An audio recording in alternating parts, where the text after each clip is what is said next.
Hey students, it's Mr. Paul. This is the overview and reading for Dulce et Decorum Est by Wilfred Owen. Wilfred Owen is probably my favorite of the wartime poets. He was a literary figure, went to university. He also considered service to the church, entering the clergy before he joined the military in 1915. While serving in the war, he met a much more well-established and famous war poet, Siegfried Sassoon, who would give him guidance on his poetry while they recovered together in a hospital from injuries sustained in battle. He wrote many poems during his time in service, and quite famously and perhaps horrifyingly wrote a very graphically detailed letter to his mother describing just how horrible life in the trenches was. Wilfred Owen was killed in combat in the last weeks of the war, and sort of tragically and ironically, the news of his death was delivered to his family on November 11th, the day that the war came to an end. Before we read Wilfred Owen's poem, which, as I've said, is probably my favorite of the World War I poems, a few things you need to know. The poem makes reference to 5.9s. Those are 5.9-inch German artillery shells, 150 millimeter shells. The line of the poem is tired, outstripped 5.9s that dropped behind. Those are artillery shells that fell short, didn't have enough range to hit the troops and fall short.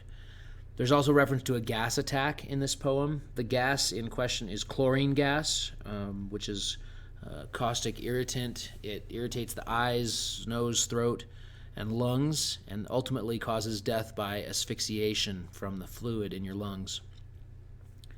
Finally, you need to speak a little bit of Latin to appreciate the final lines of this poem. The title refers to the last line, Dulce et decorum est pro patria mori. In Latin, that means, the translation, direct translation from Latin, is, it is sweet and fitting to die for one's country. Dulce et decorum est pro patria mori.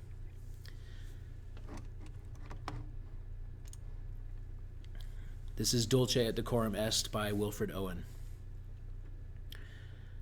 Bent double like old beggars under sacks, knock-kneed, coughing like hags, we cursed through sludge. Till on the haunting flares we turned our backs, and towards our distant rest began to trudge. Men marched asleep. Many had lost their boots, but limped on, bloodshod. All went lame, all blind. Drunk with fatigue, deaf even to the hoots of tired, outstripped 5.9s that dropped behind. Gas.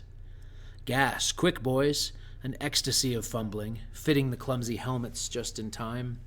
But someone still was yelling out, and stumbling, and floundering like a man in fire or lime. Dim through the misty panes and thick green light, as under a green sea, I saw him drowning. In all my dreams, before my helpless sight, he plunges at me, guttering, choking, drowning. If in some smothering dreams you too could pace behind the wagon that we flung him in, and watch the white eyes writhing in his face, his hanging face like a devil sick of sin, if you could hear at every jolt the blood come gargling from the froth-corrupted lungs, obscene as cancer, bitter as the cud of vile, incurable sores on innocent tongues, my friend, you would not tell with such high zest to children ardent for some desperate glory the old lie, dulce et decorum est, pro patria mori.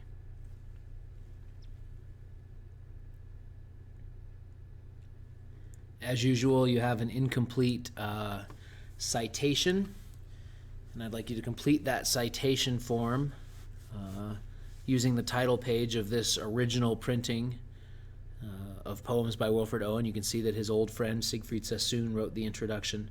This was published, of course, after his death in battle. And here in the poet's original handwriting is the manuscript copy of his original poem.